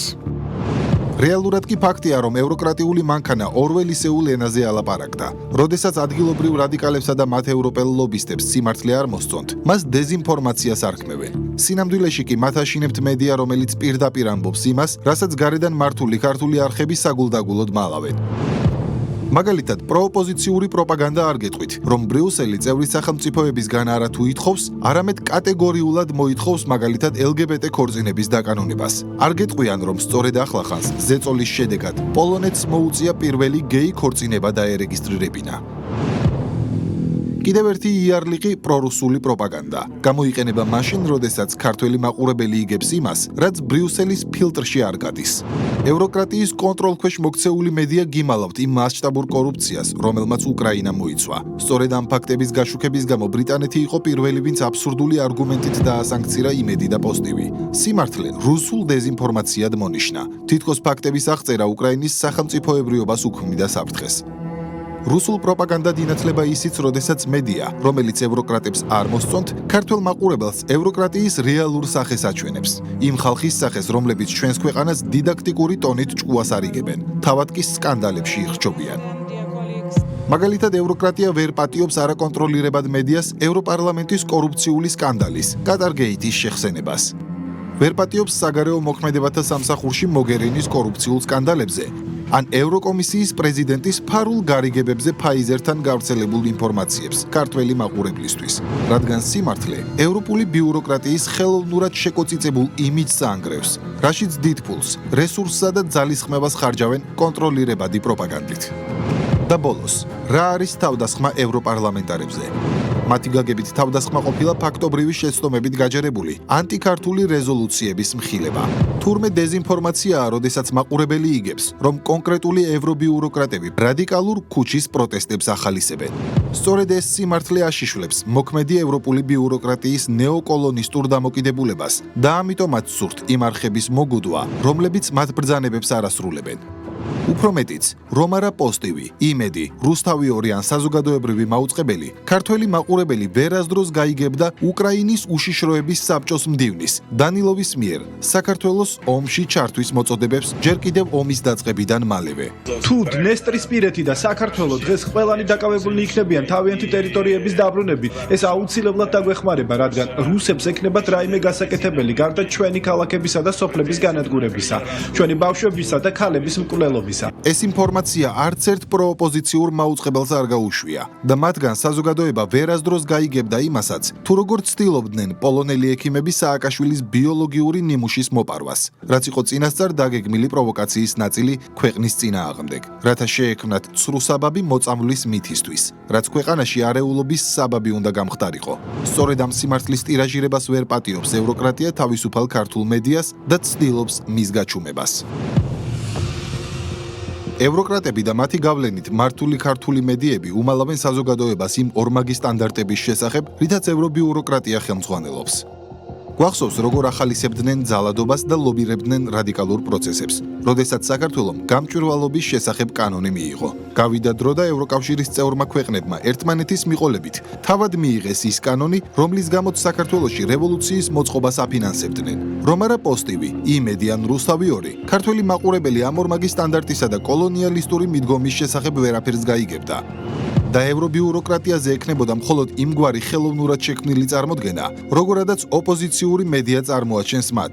შეიძლება ითქვას, რომ ერთგვარად აჯამებენ იმ ვიზიტს, რომლის მიზანიც ეს ქართული ხალხისთვის მხარდაჭერის გამოხატვა. სწორედ ამ ანუ ფილანტროპ ქართველთ მოყვარე ჯგუფად, რომლებსაც ვითომდა მხოლოდ კარგი სურთ საქართველოსთვის და სანაცვლოდ არაფერი. იყო ხელში ევროკავშირის დროშა და ის აფრიალებს ამ დროშას ქართველი ხალხის დასანახად სოლიდარობის ნიშნად, რომ მაგრამ რეალობა სხვა. სწორედ ამ სხვა რეალობის გაშუქების გამო ებრძვიან თავისუფალ სიტყვას საქართველოში. კიდე ერთი მტრული აქტი ქართული ხალხის წინააღმდეგ, ეს არის ცდილობა, რომ ჩაახშონ თავისუფალი სიტყვა და ეს არის ჩვენთვის კიდე ერთი საფუძველი გამოვიტანოთ დასკვნა იმასთან დაკავშირებით, რაც წარმოადგენს დღევანდელი ევროკავშირი. აი ეს არის დღეს ევროკავშირის სინამდვილეში არის რასა იუკნევიჩიანე და მისნაირი ადამიანი. აი ეს არის სინამდვილეში დღეს, სადაც მიიყვანეს ევროკავშირი და ამას რა თქმა უნდა ჩვენ ვებრძვით. ჩვენ ვებრძვით, რომ ევროკავშირი დაუბრუნდეს, ვიბრძვით იმისთვის, რომ ევროკავშირი დაუბრუნდეს თავის საწყის ღირებულებას, იმიტომ რომ ასეთ ევროკავშირში ჩვენ არაფერი გვესაქმება. ჩვენ დღეს ვხედავთ, რომ საბჭოთა მოსკოვს პირდაპირ ნაბიჯ ანაცვლებს საკავშირო ბრიუსელი. თუმცა ევროკრატიული ცენზურის საცეცები მხოლოდ ბრიუსელის კაბინეტებით არ შემოიფარგლება. ამის დასტური მოლდოვა გახდა. მაია სანდუს მთავრობა, რომელიც ბრიუსელში მუდმივად პოზიციონირებს, როგორც მედიის თავისუფლებისა და დემოკრატიული ღირებულებების ეტალონი, რეალობაში კრიტიკული აზრის მიმართ აუტანლობას იჩენს, არა მხოლოდ თავისუფალი მოლდოვური მედიის მიმართ. ევროპის საბჭოს მინისტრთა კომიტეტის 135 სესიის გასაშუქებლად პოსტივის, რუსთავიორისა და იმედის წარმომადგენლებს მოლდოვამ აკრედიტაციაზე უარი ყოველგვარი არგუმენტირებული განმარტების გარეშე უთხრა. ეს არ არის მხოლოდ ტექნიკური ბარიერი, ეს არის პოლიტიკური ფილტრი, რომელიც ბლოკავს ყველას, ვინც მზა ნარატივებს კითხვის ნიშნის ქვეშ აყენებს. დღეს ჩვენი შეხვედრის გაშუქების მსურველ ჟურნალისტებს საქართველოს სამი სხვადასხვა ტელევიზიიდან უარი ეთქვათ მოლდოვაში შემოსვლასა და პროფესიული საქმიანობის განხორციელებაზე. შემაშფოთებელია, როდესაც სიტყვის თავისუფლება და მედიის თავისუფლება შერჩევითი პრინციპით განიმარტება. ბოლო წლებში ჩემი ქვეყნის კრიტიკა ზოგიერთისთვის ყველაზე მიმზიდველ საქმიანობად იქცა. კრიტიკა დემოკრატიის ბუნებრივი ნაწილია, მაგრამ მაშინ, როდესაც პოლიტიკური მიზნები ფაქტებზე მაღლადგება, ეს უკვე არა დემოკრატიის გაძლიერებას, არამედ ნდობის რღვევას ემსახურება. დიახ, ევროკრატია რეალურად პროპაგანდისტული მონოპოლიის დამყარებას უჭერს მხარს. მათ სურთ, რომ საქართველოშიც ზუსტად ის მოხდეს, რაც მოლდოვაში დაემართა თავისუფალ მედიას. იქ მათმა ფავორიტმა მაია სანდუმ ყველა კრიტიკული არხი გააჩუმა და დახურა. ევროკრატია კი ამ რეპრესიებს ტაშს უკრავს და მას ევროპულ სტანდარტად ნათლავს. были закрыты. ბოლო 2 წელიწადში 16 ტელეკომპანია დაკეტეს და ჩემს კოლეგებს ახლა ინტერნეტში უწევთ მუშაობა. საბედნიეროდ მთავრობა მათ ტექნიკურად ჯერჯერობით ვერ ბლოკავს. დახურეს ათობით გაზეთი და საინფორმაციო სააგენტო. დააწესეს ტოტალური ცენზურა. ყველას, ვინც მაია სანდუს არ ეთანხმება, რუსეთის აგენტის იარლი ყიადებს. მათი მიზანია სრულად მონოპოლიზებული საინფორმაციო ველი, სადაც პოსტივიზე, იმედსა და რუსთავიორზე გასული განსხვავებული აზრი უბრალოდ არ იარსებებს. უფრო მეტიც, არა მხოლოდ კერძო, არამედ საზოგადოებრივ მაუწყებელსაც შეუტიეს, როდესაც ნაცმოძრაობის ლობისტმა პოლონელმა დეპუტატმა მალგოჟატა გოშევსკამ სანქცირებულთა სიაში პირველი არხის ხელმძღვანელობის შეყვანაც მოითხოვა. ეს კიდევ უფრო მეტად ადასტურებს, რომ მათ სურთ სრული კონტროლი საზოგადოებრივ აზრზე, რადგან სიმართლით შეიარაღებული ხალხის მართვა რთულია. მათი მიზანი კი სწორედ ესაა, შექმნან ალტერნატიული რეალობა მხოლოდ მათ მიერ მართული მედია ორგანიზაციებით და ამგვარად მართონ ქართველი ხალხი.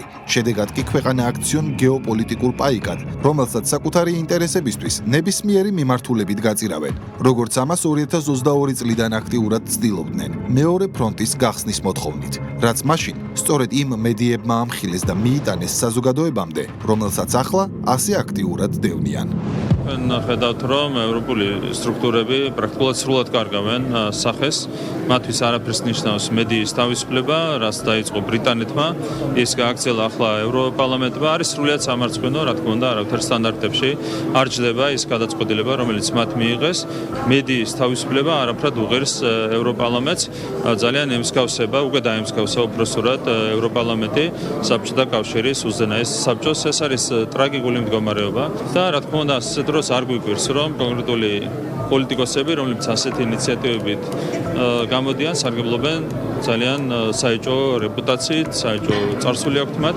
ევროპული სტრუქტურები, რომ დეგრადაციის გზაზე არიან, ეს არა მხოლოდ საქართველოსთან დამოკიდებულებაში, არამედ კავშირის შიგნით, მათი ქცევებითაც დასტურდება. Deep State-ის მართული ევრობიუროკრატიისთვის არასასურველი მედიის ფილტრაცია არა ქართული გამონაკლისი, არამედ სამარკო ნიშანია.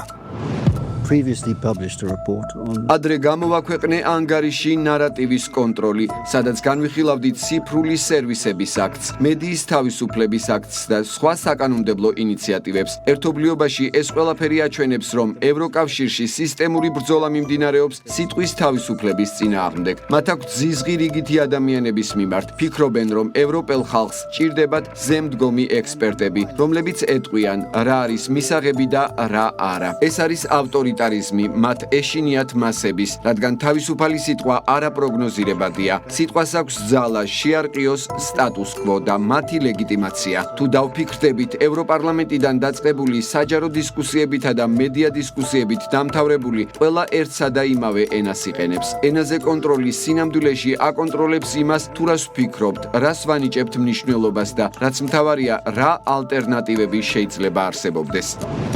ხოდა, როდესაც ევროპული მანქანა საკუთარ შიდა სივრცეში აზრის კონტროლს ასეთი სიმკაცრით ცდილობს, სულაც არ არის გასაკვირი, რომ იგივე ხერხებს საქართველოშიც მიმართავს, რომელიც მოქმედი ევროკრატიისთვის პარტნიორი კი არა პოლიგონია. ბრიუსელი ჩვენს ქვეყანას განიხილავს არა როგორც სუვერენულ ერთეულს, არამედ როგორც მოსაპოვებელ რესურსს, რომელიც მათ გეოპოლიტიკურ დღის წესრიგს უნდა მოერგოს და აქ სტრატეგია მარტივია: საინფორმაციო მონოპოლია და ალტერნატივების სრული გაქრობა. ეს არის გზა ქვეყნის ორველიზაციისკენ, სადაც ომი მშვიდობად მოინათლება, თავისუფლება მონობად, ხოლო უმეცრება ძალად. ამ სახიფათო ექსპერიმენტის ფასს კი პირველ რიგში ქართველი ხალხი და სახელმწიფოებრიობა გადაიხდის, რომელიც სუვერენიტეტ დაკარგული უბრალოდ შეეწირება უცხო ძალების ამბიციებს. ასე რომ თავისუფალი მედიების შეზღუდვა არ უნდა განვიხილოთ მხოლოდ კონკრეტული მედიებისთვის დისკომფორტის შექმნის მცდელობად. ეს შორსმიმავალი გეგმის შემადგენელი ნაწილია, რის კულმინაციასაც აზრზე მონოპოლიის დამყარება, შემდეგ კი საქართველოს დამორჩილება და ინსტრუმენტალიზება ჰქვია. რეგიონებში ჩაშლილი გასვლითი შეხვედრების შემდეგ, სადაც ოპოზიციონერი ლიდერები მხოლოდ საკუთარი მცირერიცხოვანი აქტივისამარა დარჩნენ, სააკაშვილ-ბოკერია გვარამიას ალიანსმა სტრატეგია შეცვალა. თუ ხალხი არ მიდის მათთან, თავად გავიდნენ ხალხმრავალ ადგილებში, მეტროს ამოსასვლელებთან. თუმცა შედეგი იდენტურია და უფრო დრამატულიც კი. მოქალაქეები მათ სრული გულგრილობით უვლიან გვერდს, ფლაიერებსაც კი არ ართმევენ და სასაუბროდაც არ უჩერდებიან. მათი კრიზისი იმდენად თვალსაჩინოა, რომ მას ნიკა გვარამიაც კი აღიარებს, როდესაც ამბობს, რომ ოპოზიცია ხშირად თავადვე იგონებს რეალობას და მერე თავადვე სჯერა მისი. როგორ აღმოჩნდა ქართული ოპოზიცია საკუთარი ილუზიების ტყვეობაში, ნახეთ გურან და ბილიხოძის სიუჟეტში. რაღაც დალბა დანიის სამეფოში. ეს შექსპირისეული ფრაზა ალბათ ყველაზე კარგად აღწერს დღევანდელი ქართული ოპოზიციის მდგომარეობას. დღეს ოპოზიციის შიდა კრიზისზე უკვე თავად მათი წარმომადგენლები ღიად საუბრობენ. თეონა აქუბარდია მაგალითად პირდაპირ წერს. ყველანი დიდ ქაქში ვართ.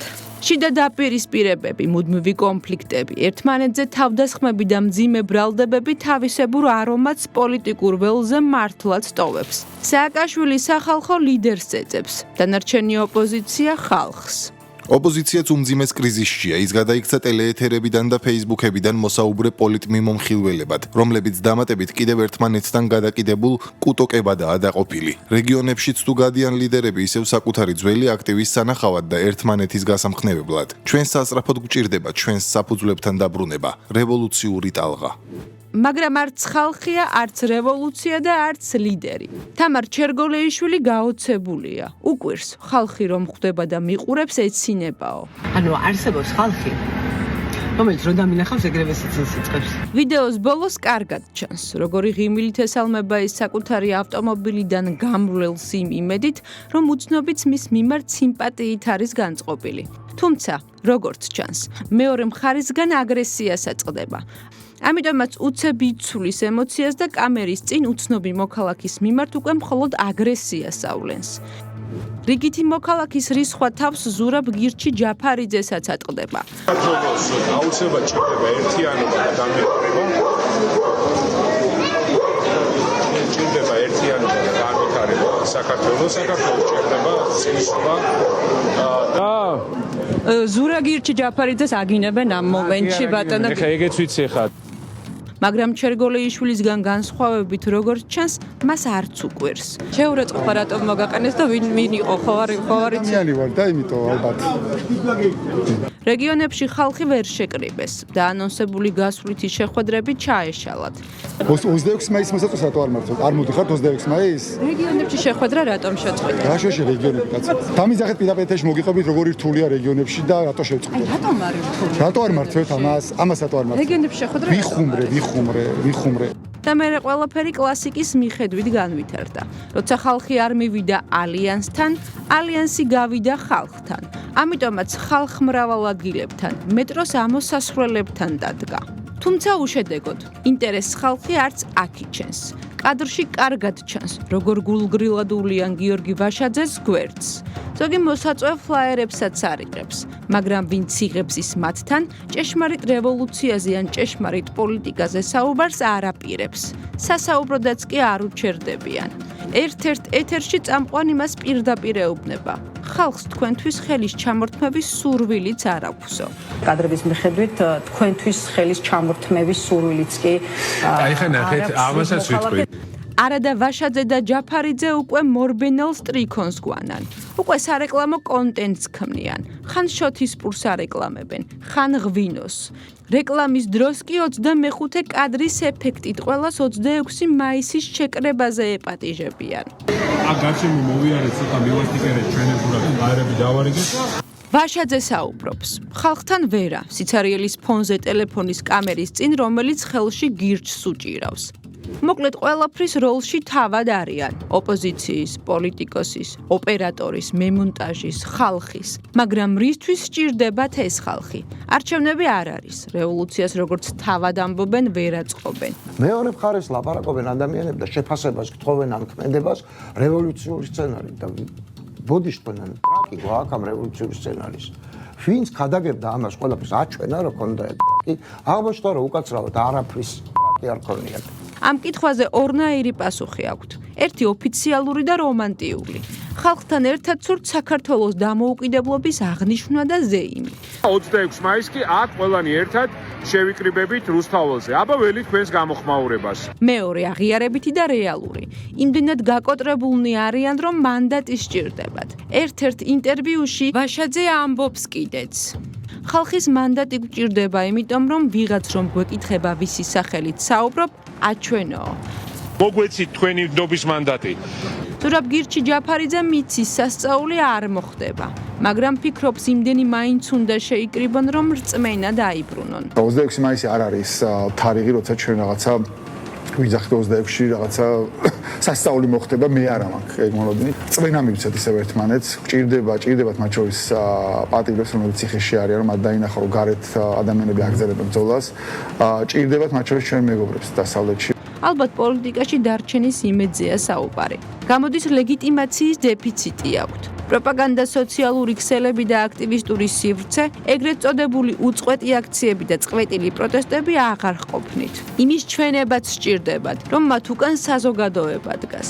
მე შემიძლია გითხრათ, რომ ჩვენ ვართ ხალხთან ერთად. ამიტომაც არის ეს დღეს მათთვის განსაკუთრებით მნიშვნელოვანი. ამიტომაც ცდილობენ ხალხი ყველანაირი გზით და ყველა თემით დააფრთხონ და დაარწმუნონ. თითქოს ქვეყანაში კარგი არაფერი ხდება. საზოგადოების გაბრაზების მცდელობა იმდენად განწირულად გამოიყურება, ხოლო პოლიტიკური გადარჩენის ინსტინქტი იმდენად სასოწარკვეთილად, რომ გიორგი ვაშაძე იმასაც კი იტყვის, საქართველოში მეტრო სხვანაირად გუგუნებს და ხმაურობს. ამ გუგუნში აღარ უნდა ვიცხოვროთო. აი ხა, აქაურ მეტროს არაფერი არ აქვს თანამედროვეობით. ასეთი გუგუნი უბრალოდ მეგონი სოფიოში არც ერთ მეტროში არ არის. სხვადასხვა ეთერებიდან ხალხს თითქმის ევედრებიან, თუ მოხვალთ არ ინანებთ, ისეთ რამეს გაჩვენებთ, ისეთ რამეს გიმზადებთ, რაც აქამდე არასოდეს გინახავთო. ამასაც ვაშაძე იტყვის. ნუ დაიზარებთ, მოდით, იმიტომ რომ იქნება ძალიან საინტერესო ეს მინდა ვთქვა, ძალიან საინტერესო აქცია იქნება, ბევრ სიახლეს ნახავთ. ის რაც ზოგადად აქციებზე არ გინახავთ. ძალიან სერიოზულად ვემზადებით რა. პარადოქსია ერთის მხრივ ამტკიცებენ, ხელისუფლება არალეგიტიმურია, არჩევნები გაყალბდა, ხალხმა ხმა ჩვენ მოგვცა. ჩვენ გავიმარჯვეთ და გამარჯვება ქართულმა ოცნებამ მოყვარაო. მეორე მხრივ კი იმავე ხალხს ეხვეწებიან ეგებ როგორმე ჩვენს აქციაზე მოხვიდეთო. ამ რეალობას საერთოდ ყველა ხედავს. სხვა საკითხია ვინ აღიარებს და ვინ არა. ნიკა გვარამია მაგალითად არც იმას მალავს, რომ ზოგჯერ ოპოზიცია თავადვე იგონებს საკუთარ რეალობას და ამ რეალობის თავადვე სჯერა. ეს მოგონილი რეალობაა, რომელსაც რატომღაც ჩვენ ვერ ვიგონებთ და საკუთარ თავს ვაჯერებთ. ეს ასე არ არის. ამიტომაც როცა ვაშაძე თამამად აცხადებს, რომ ჩვენ შეგვიძლია ესე ხალხში ვიდგეთ, არც დაცვა გჭირდება, არც არაფერი გჭირდება. ცდილობს ოპტიმიზმი, ენერგია და მასშტაბის განცდა შექმნას.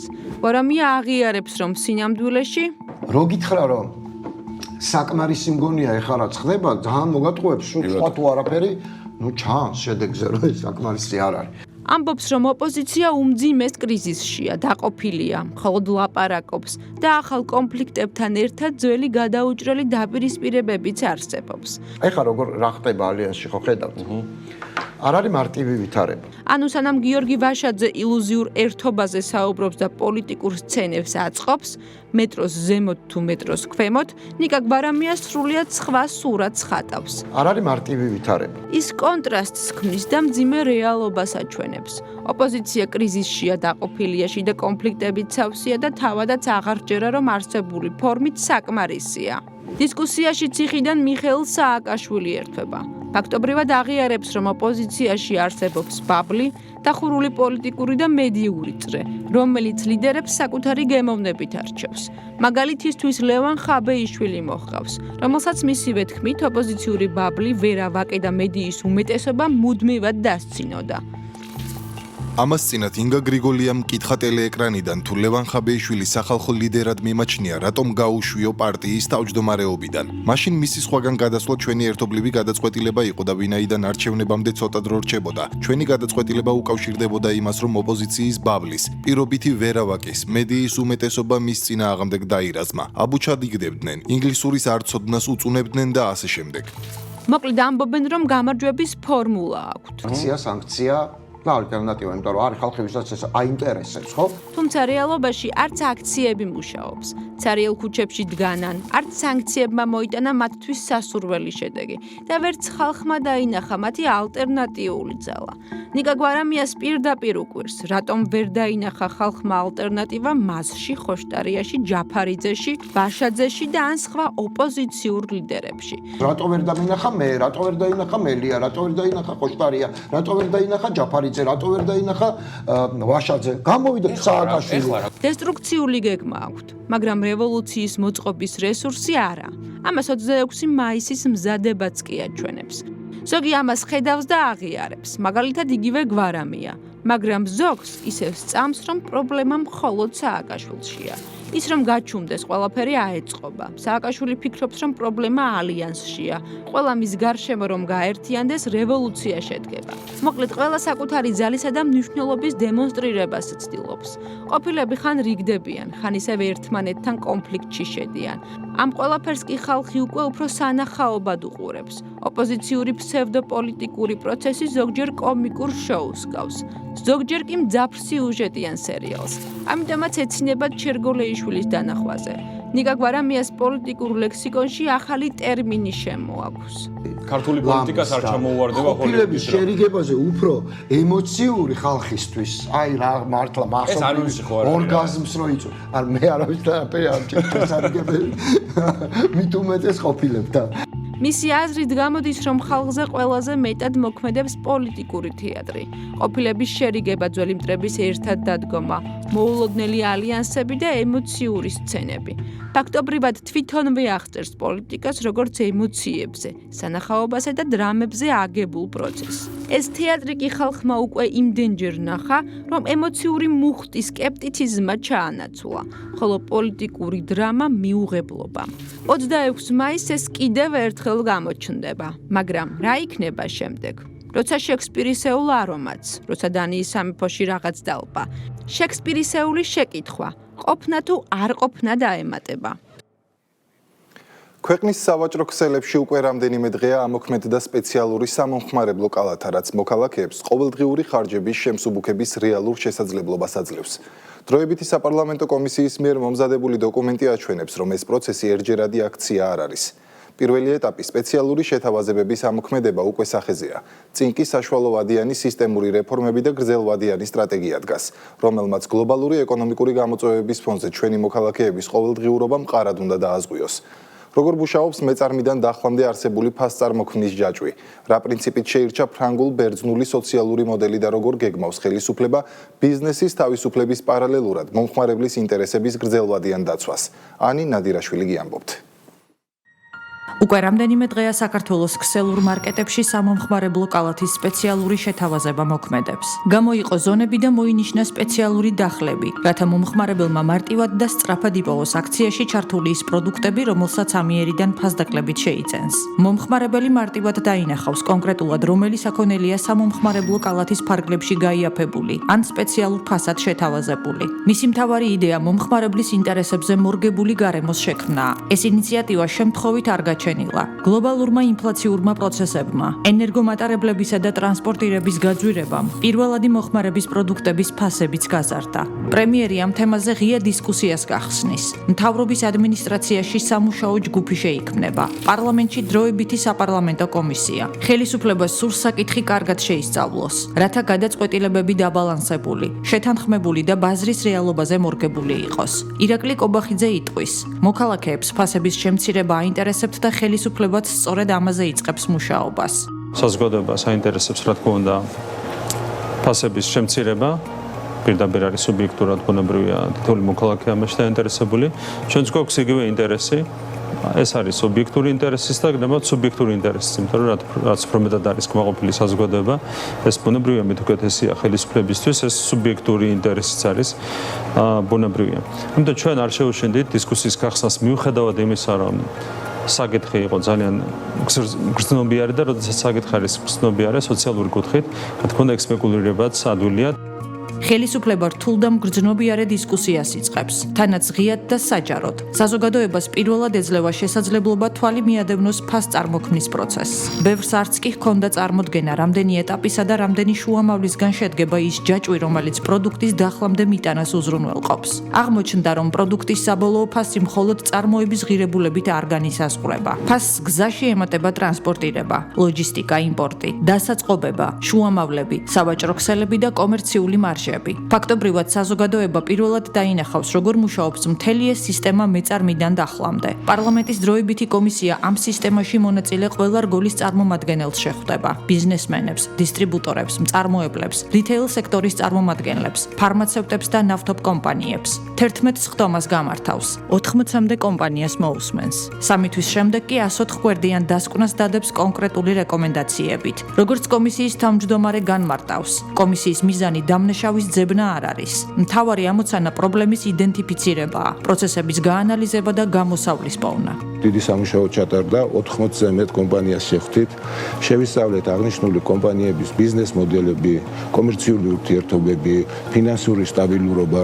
მხოლოდ საკვე პროდუქტების ნაწილში 50-ზე მეტ კომპანიას შეხვდით და მათი სრულყოფილი აუდიტი გავაკეთეთ. როდესაც ჩვენ საუბრობთ სამომხმარებლო საბოლოო ფასზე, ის შედგება 3 კომპონენტისგან, ის არის წარმოებელი, იმპორტიორი, დისტრიბუტორი, ქსელი და ესენი ერთიანობაში ქმნიან ფასს, საბოლოო ფასს, რომელსაც ჩვენი მომხმარებელი ხედავს დახლს. 3 მიმართულება დავსახეთ, ეს იყო საშუალოვადიანი სექტორული გაჯანსაღება, გრძელვადიანი სტრატეგია და მოკლევადიანი ღონისძიებები. ეს პირველი შემთხვევაა, როცა ხელისუფლება პრობლემის მხოლოდ იდენტიფიკაციით კი არ იფარგლება, არამედ იღებს კონკრეტულ გადაწყვეტილებებს, დგამს კონკრეტულ ნაბიჯებს. ზოგადად სახელმწიფო პოლიტიკის ერთ-ერთი ცენტრალური ნაწილი სწორედ ფასებისათვის კონტროლი და ის პოლიტიკის გატარება, რომელიც მოსახლეობისათვის ყიდულობით უნარიანობას და ცხოვრების დონეს გაუმჯობესებას ემსახურება. ამ მხრივ საპარლამენტო კომისიის შექმნა სწორედ ამ მიმართულებით გადადგმული სერიოზული ნაბიჯი იყო, რომელმაც აჩვენა, რომ პრობლემა არის კომპლექსური, გაცილებით მაკროეკონომიკური დატვირთვის, ამასთანავე ეს არის დიდწილად იმპორტირებული, იმიტომ რომ საქართველოს ეკონომიკური კავშირები გააჩნია 140-ზე მეტ სახელმწიფოსთან, ღია ეკონომიკას ვაშენებთ და შესაბამისად ის პროცესები, რაც გლობალური მასშტაბით ხორციელდება, პირდაპირ გავლენას ახდენს ჩვენს ეკონომიკაზე. კომისიის მუშაობა იყო დადებითი, იგივე მთავრობის ეს ინიციატივა იყო პოზიტიური, აი საგაკიდებას ფასებში. ადამიანებს დღეს რა ინტერესებს? 10-15-25% დიაპაზონი, როცა ადამიანი ყიდულობს პირველადი მოხმარების საქონელს. ეს არის ძალიან დიდი შეღავათი თითოეული მოქალაქისათვის. ეს ფასების კლების ტენდენცია მიუხედავად იმისა, რომ გლობალურ ბაზრებზე საცურჩათო ფასებზე გაზრდილია ფასები. ეს ფაქტია. მიუხედავად იმისა, რაც იყო ფას ნამატი ესე თქვა ზედმეტობა, ამის პრობლემა ფაქტიურად რეგულირდება.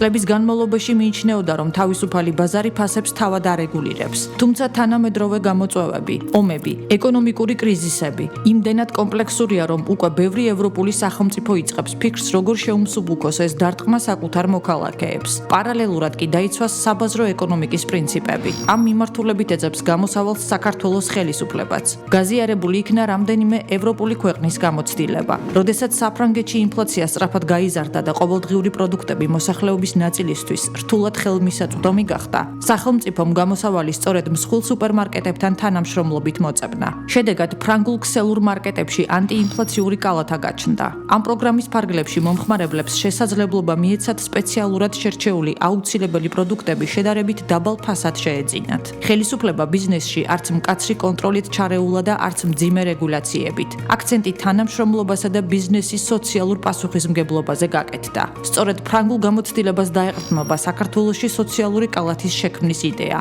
დავადგინეთ პროდუქტების სია, რასაც ჩვენი მომხმარებლები ყოველდღიურად იყენებენ. დავიწყეთ აქტიური თანამშრომლობა ჩვენს მომწოდებლებთან და იმაზე ზრუნავთ, როგორ გაგვეიაფებინა და უფრო ხელმისაწვდომი გაგვეხადა ეს პროდუქტები.